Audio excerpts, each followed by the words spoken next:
It, of course, is not really about debates, not even about votes. It's who counts the votes and whose votes count.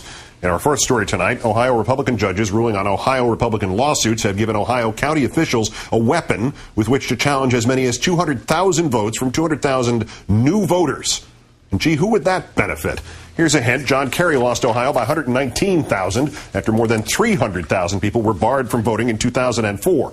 The new ruling, almost exclusively along party lines, including one judge whose husband is on the Republican ticket this year, agreed with the Ohio GOP, forcing Ohio's Democratic Secretary of State Jennifer Brunner to notify all county election boards if any voter registration info for the new voters is not matched by the Federal Social Security Administration or State Motor Vehicles Bureau. In other words, if some overworked data entry typist mistyped your license number, county officials can now use the challenge, or use that to challenge your right to vote if you're one of those hundreds of thousands of new voters registered in numbers that, surprise, favor Senator Obama. One Republican county prosecutor, former law partner of McCain's Ohio chair, is already investigating everyone who registered and voted during a 6-day window when Ohio let voters do both on the same day, even though he acknowledges not a single actual voting fraud accusation.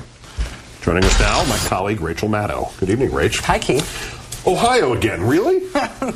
Yes, it's Ohio, and it's also Montana, and it's Michigan, and it's Nevada. This is apparently the way that we do elections now. That the Republican Party decided, as a strategic partisan matter, that they would start trying to essentially manipulate state-level election laws so as to exclude as many people from the voting rolls as possible, so as to depress the number of votes that were counted, so as to inconvenience people for whom inconveniencing is, in a way that inconveniencing them would most likely kick out likely Democratic voters. The Republican Party made sort of a structural decision to do this years ago.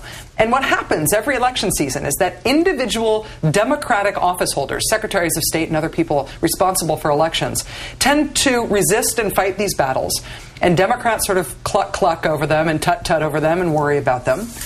And the Democratic Party never decides to fight back as an institution the way the Republican Party decides to fight. So is that the only solution to this? Well, I think that election laws have been treated in a partisan way. And you can decide to be offended by that and say, no, election laws should be nonpartisan. Or you can recognize that a partisan fight is being waged and fight back. It's an ugly choice to have to make. But ultimately, if elections get stolen out from under you, you're never going to have the opportunity to take the moral high ground because you will have been kicked off it in an election that you lost through no fault of your own. All right, flesh this out in terms of Ohio, in terms of the mechanics. What do we know about what's being done and what the Republican premise is here, logically and logistically? Well, about 666,000 new registrations have happened in Ohio since January 1st.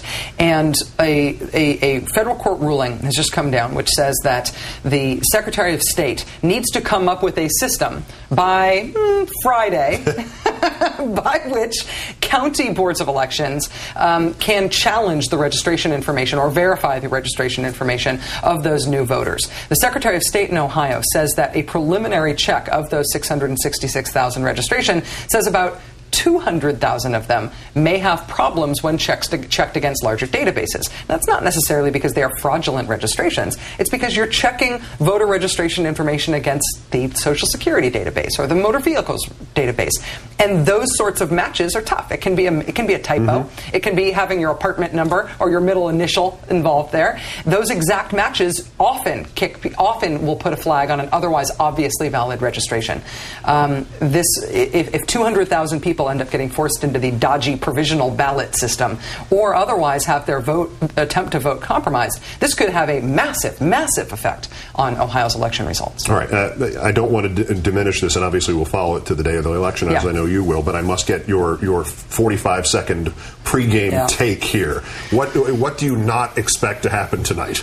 Well, I will say that what McCain has to do is obvious. And I think that you're very right to point out how awkward it's going to be to do that while seated at the same table as the man to whom we know he wants to throw all sorts of very sharp elbows. On the Obama side, it's more interesting. With McCain, it's just, will he do it or won't he? And how will it go? On the Obama side, if you are playing defense, you are losing. Obama does actually have to be on the offense, because 19 days is a long enough time to lose an election, even when you are 14 points out. And so Obama, if he just tries to maintain and doesn't go after McCain in any way, it will look like he's on defense, and he will lose this debate.